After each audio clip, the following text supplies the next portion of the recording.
Bienvenue dans cette vidéo. Ici, le but est simple, te proposer une histoire calme pour t'aider à te détendre et à t'endormir.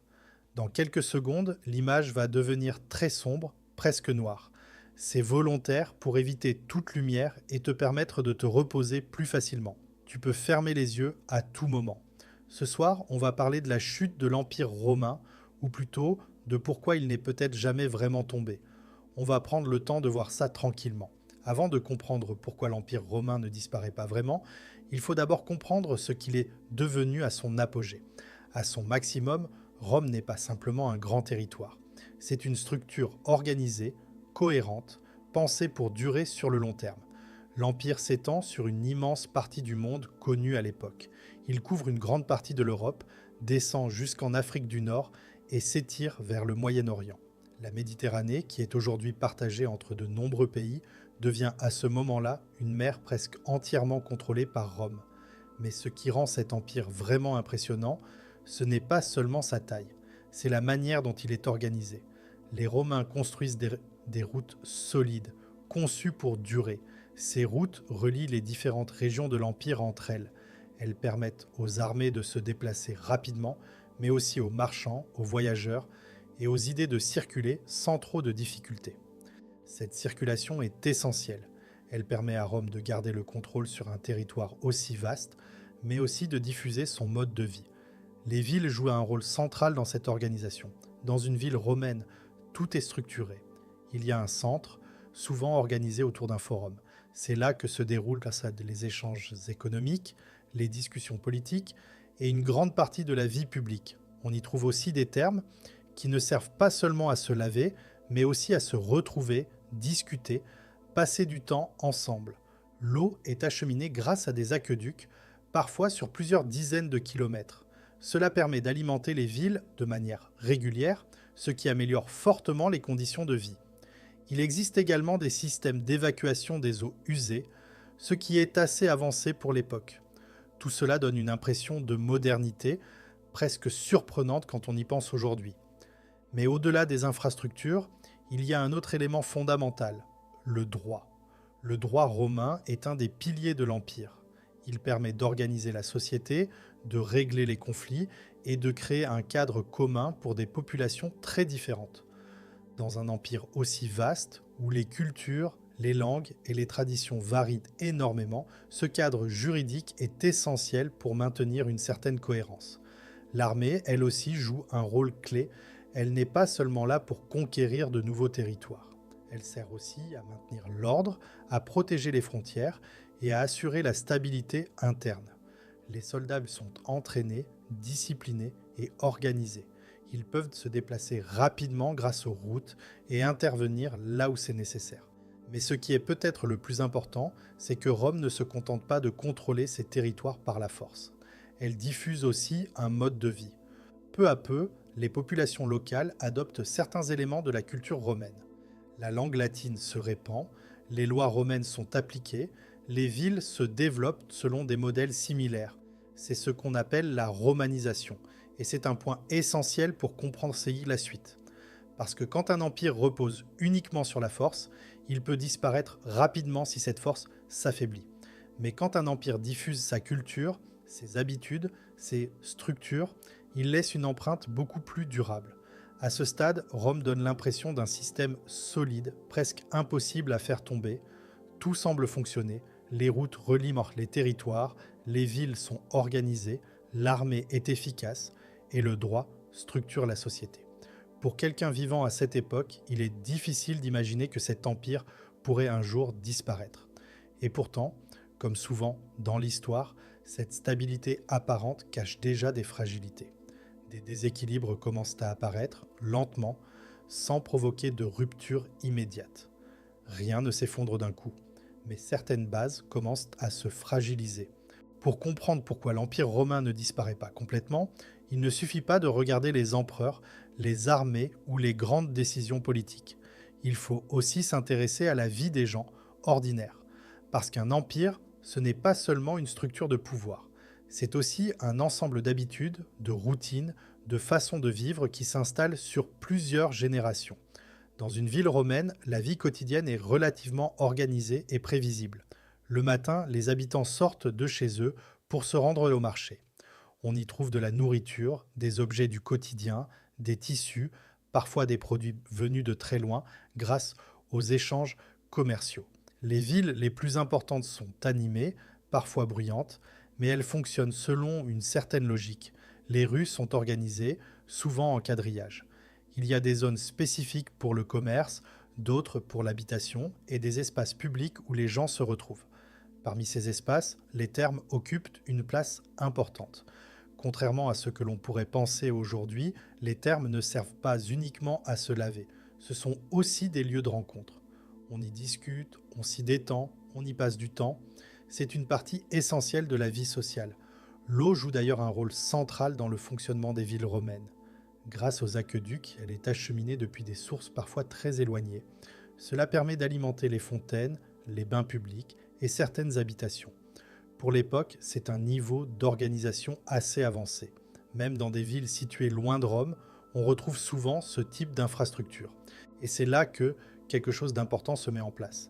Les populations locales, qui avaient leur propre tradition avant l'arrivée des Romains, commencent à adopter progressivement ce mode de vie. Elles utilisent les mêmes types de bâtiments, suivent des règles similaires et s'intègrent dans le système romain. Ce processus ne se fait pas du jour au lendemain. Il est lent, progressif, parfois partiel, mais avec le temps, il crée une forme d'uniformité. C'est ce qu'on appelle la romanisation. Et cette romanisation ne concerne pas seulement les villes, elle touche aussi les lois, la manière de gérer les conflits, les structures administratives et même la langue. Le latin devient une langue commune dans une grande partie de l'Empire. Cela facilite les échanges, mais aussi la communication entre les différentes régions. Ce qui est intéressant, c'est que cette culture commune ne dépend pas uniquement du pouvoir central. Même si l'empereur change, même si certaines décisions politiques évoluent, la vie quotidienne continue. Les marchés ouvrent toujours.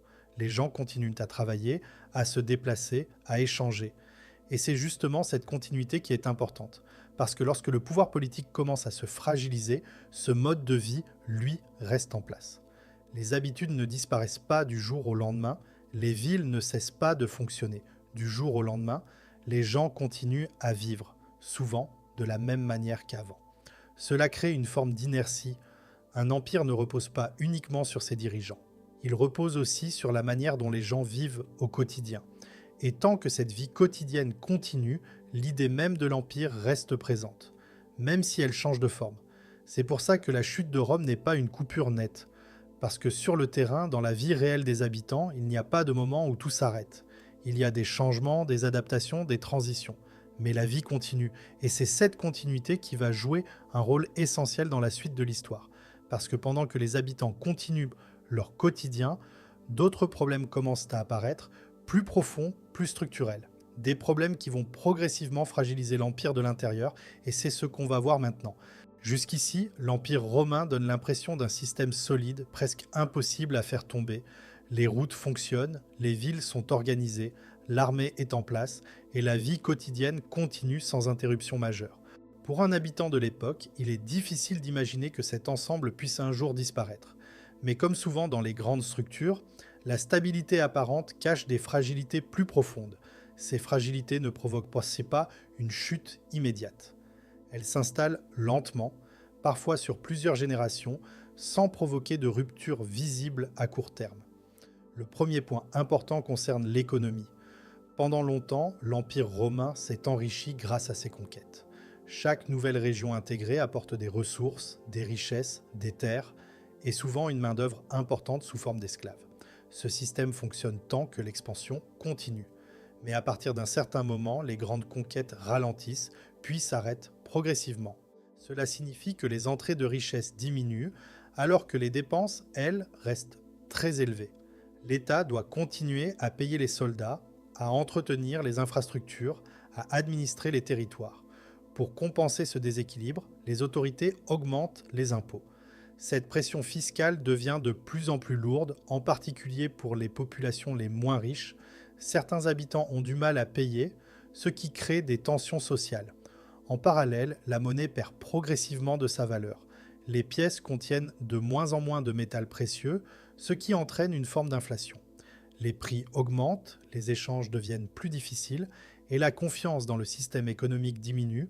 Ce n'est pas une crise brutale, mais une dégradation lente qui fragilise progressivement l'ensemble du système. Sur le plan social, les inégalités deviennent plus visibles. Une partie de la population, notamment les grandes familles et les propriétaires terriens, concentrent une grande partie des richesses.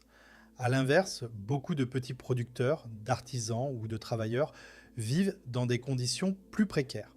Certains finissent par dépendre de grands propriétaires pour survivre. Cela modifie progressivement l'organisation de la société. On observe une forme de concentration du pouvoir économique et social, mais les problèmes ne s'arrêtent pas là. Le fonctionnement politique de l'Empire devient également de plus en plus instable. Au début de l'Empire, la succession des empereurs peut être relativement organisée. Mais avec le temps, les transitions deviennent plus chaotiques. Certains empereurs restent en place plusieurs années, mais d'autres ne tiennent que quelques mois. Les prises de pouvoir se font parfois par la force, avec le soutien de certaines légions. L'armée devient un acteur central dans ces changements. Un général populaire peut être proclamé empereur par ses troupes, ce qui déclenche des conflits internes. Ces luttes pour le pouvoir affaiblissent l'empire de l'intérieur. Elles mobilisent des ressources, divisent les forces et empêchent la mise en place de politiques stables sur le long terme. En parallèle, la gestion administrative devient de plus en plus complexe. L'empire est immense et les distances sont importantes. Les communications prennent du temps. Les décisions prises à Rome ou dans les centres de pouvoir mettent parfois des semaines, voire des mois, à atteindre certaines régions. Les gouverneurs locaux doivent donc prendre des décisions de manière autonome. Cela peut fonctionner, mais cela peut aussi créer des incohérences, voire des tensions entre les différentes parties de l'Empire. Peu à peu, l'unité commence à se fragiliser. Chaque région peut évoluer différemment, en fonction de ses propres contraintes. Ce processus est lent, presque imperceptible au quotidien, mais sur le long terme, il affaiblit la cohérence globale de l'Empire. Ce qu'il faut bien comprendre, c'est que ces problèmes internes ne provoquent pas une chute immédiate. Ils rendent simplement l'Empire plus fragile. Un système parfaitement stable peut absorber des chocs extérieurs, mais un système déjà affaibli devient beaucoup plus vulnérable. Et c'est exactement ce qui va se passer. Parce que pendant que ces déséquilibres s'installent à l'intérieur, les frontières de l'Empire vont être soumises à une pression de plus en plus forte. Des mouvements de population apparaissent, des tensions se multiplient, et Rome va devoir faire face à une série de défis extérieurs qu'elle n'est plus aussi capable de gérer qu'avant. Et c'est ce qu'on va voir dans la suite. Pendant que l'Empire romain commence à se fragiliser de l'intérieur, un autre phénomène se développe progressivement à ses frontières. Ce phénomène n'est pas une invasion soudaine, ni une attaque massive et unique. C'est un mouvement lent, complexe, fait de déplacements de population, de tensions, d'alliances et de conflits qui s'étendent sur plusieurs décennies. Aux limites de l'Empire, notamment le long du Rhin et du Danube, vivent de nombreux peuples que les Romains appellent barbares. Ce terme peut donner l'impression qu'il s'agit de groupes désorganisés ou violents, mais la réalité est beaucoup plus nuancée. Ces peuples ont leur propre structure, leur propre culture et leur propre forme d'organisation. Certains commercent avec Rome, échangent des biens et entretiennent des relations relativement pacifiques. D'autres entrent en conflit avec l'Empire, mais ces conflits ne sont pas toujours constants. Ils alternent souvent avec des périodes de coopération. Ce qui change progressivement, c'est l'intensité de ces interactions. À partir du IVe siècle, des mouvements de population plus importants commencent à apparaître.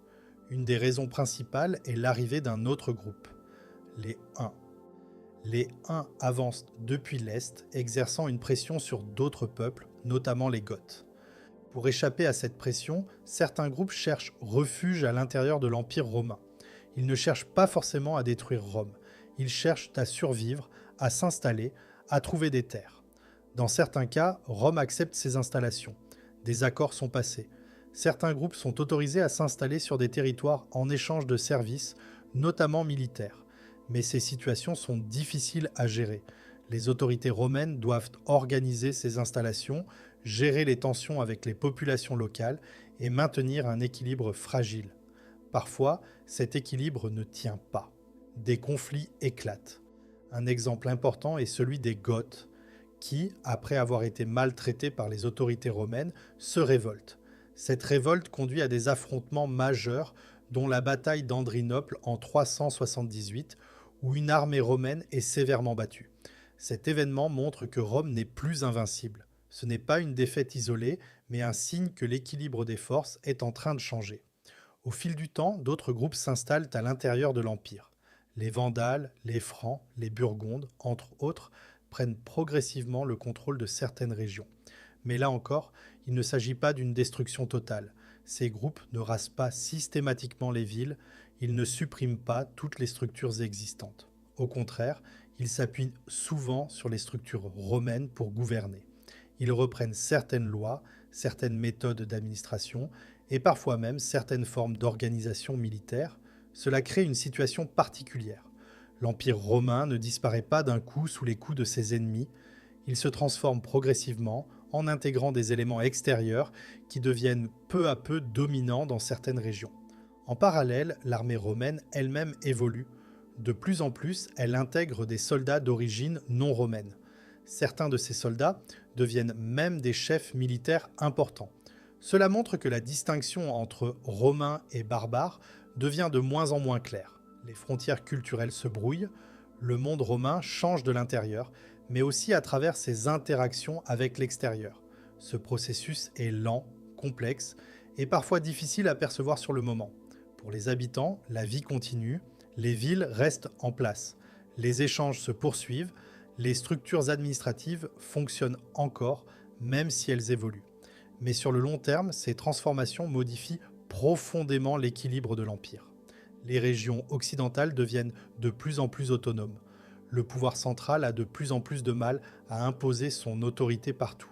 Et c'est dans ce contexte que va se produire un événement souvent considéré comme la fin de l'Empire romain d'Occident. Un événement qui, en réalité, est beaucoup moins spectaculaire qu'on ne l'imagine. Et c'est ce qu'on va voir dans la suite. À mesure que les problèmes internes s'accumulent et que les pressions extérieures deviennent plus difficiles à gérer, les dirigeants romains prennent conscience d'un point essentiel. L'Empire est devenu trop vaste pour être administré efficacement par un seul centre de pouvoir. Les distances stratégiques sont immenses, les communications sont lentes et les crises peuvent apparaître simultanément dans plusieurs régions. Dans ce contexte, une solution s'impose progressivement, diviser l'Empire pour mieux le gérer. Cette division n'est pas une rupture brutale, mais une évolution progressive dans l'organisation du pouvoir.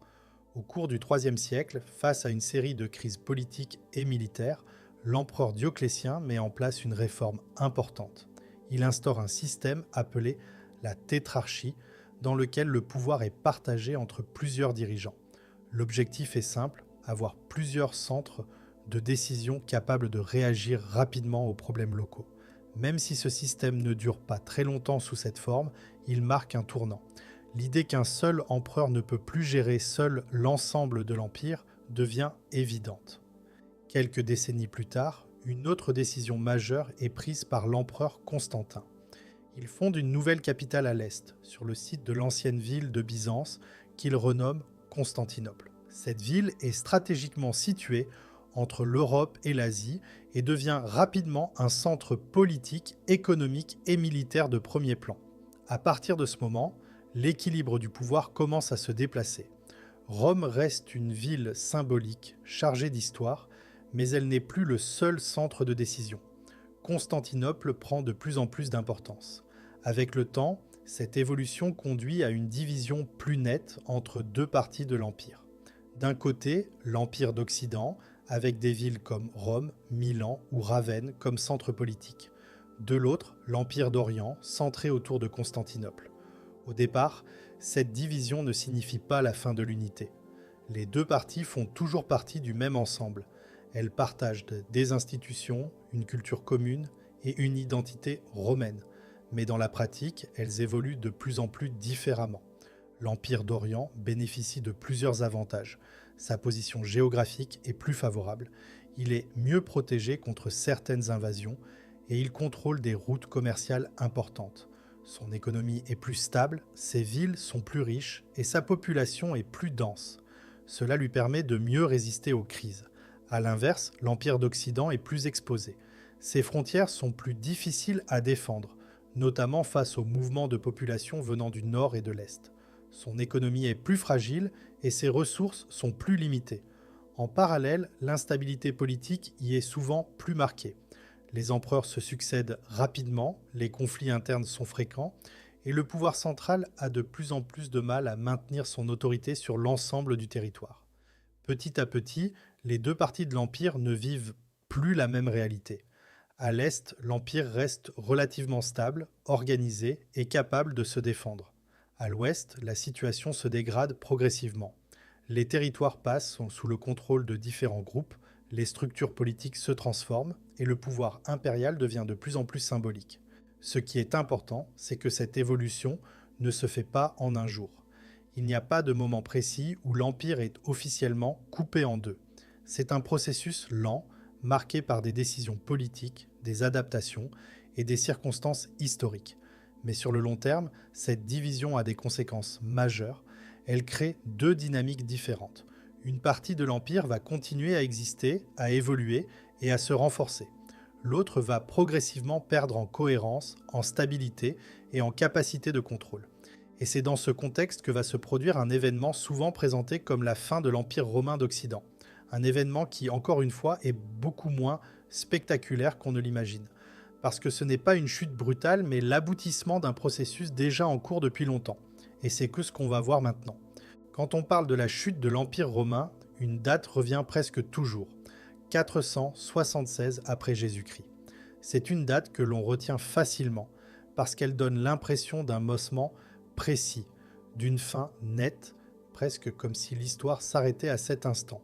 Mais en réalité, cette date est surtout symbolique. Pour comprendre ce qui se passe en 476, il faut d'abord regarder la situation de l'Empire romain d'Occident à ce moment-là.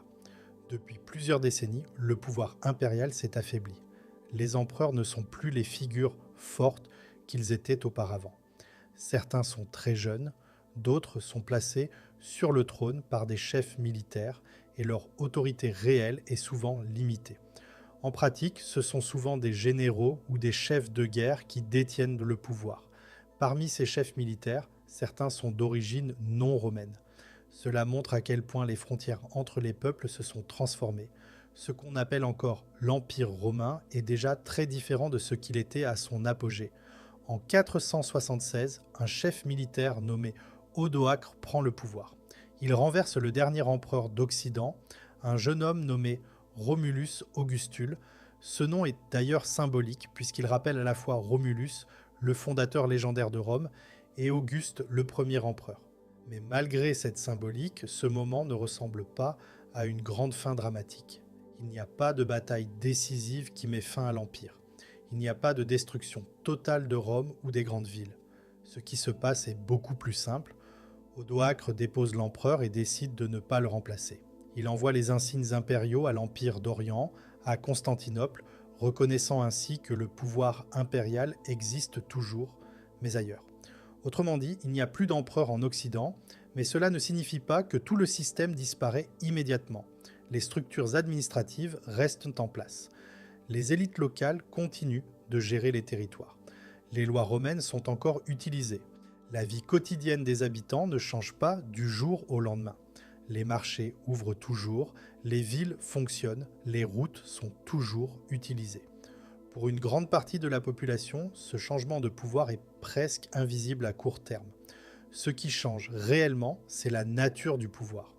Au lieu d'un empereur romain, ce sont désormais des chefs locaux, souvent issus de peuples extérieurs à l'Empire, qui prennent le contrôle de certaines régions. Mais ces chefs ne détruisent pas le système existant. Au contraire, ils s'appuient souvent sur les structures romaines pour gouverner. Ils utilisent donc les mêmes administrations, les mêmes lois et parfois même les mêmes fonctionnaires. Cela montre que l'Empire romain d'Occident ne disparaît pas d'un coup. Il se transforme progressivement en une mosaïque de royaumes qui reprennent une partie de son héritage. C'est un changement de forme, pas une disparition totale. Et c'est pour cela que la date de 476 peut être trompeuse. Elle donne l'impression d'une rupture nette, alors qu'il s'agit en réalité d'un point dans un processus beaucoup plus long. un processus qui a commencé bien avant avec les problèmes internes, les pressions extérieures et la division de l'Empire.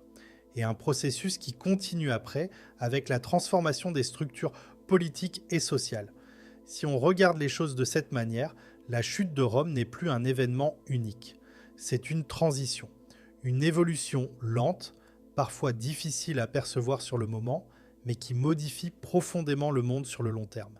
Et surtout, cette transition ne signifie pas la fin de tout ce qui était romain, parce que pendant que l'Occident se transforme, une autre partie de l'Empire continue d'exister, de manière beaucoup plus stable.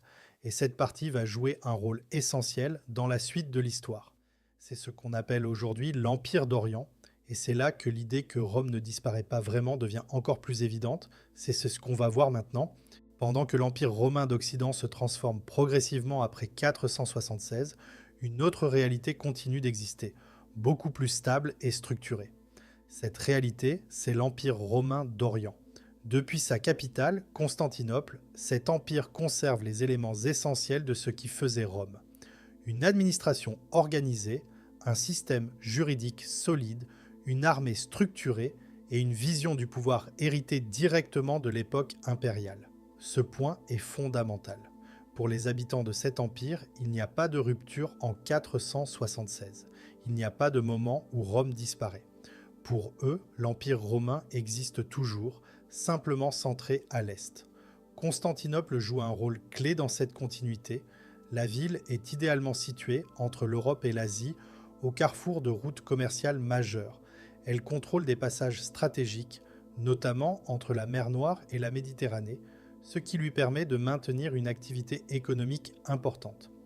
Cette richesse économique donne à l'Empire d'Orient une base beaucoup plus solide que celle de l'Occident. Les villes sont actives, les échanges sont réguliers et les ressources permettent de financer une armée efficace et une administration stable. Mais ce n'est pas seulement une question d'argent ou de géographie, c'est aussi une question d'organisation. L'Empire d'Orient conserve une structure administrative efficace.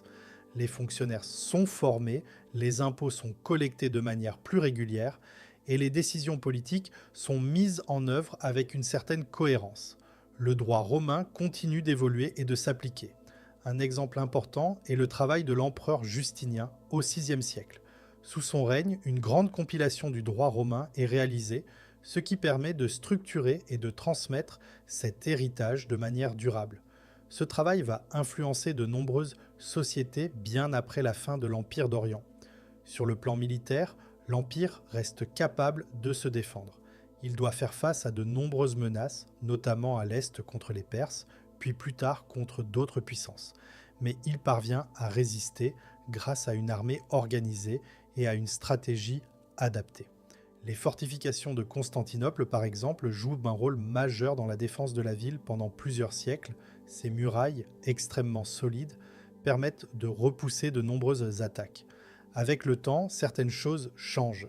La langue principale devient le grec, remplaçant progressivement le latin dans la vie quotidienne et dans l'administration. La culture évolue, influencée par les traditions locales et par le développement du christianisme. Mais malgré ces transformations, l'identité romaine reste présente. Les habitants continuent de se considérer comme romains. Ils ne parlent pas de Byzance, un terme qui sera utilisé plus tard par les historiens. Pour eux, il s'agit toujours de l'Empire romain.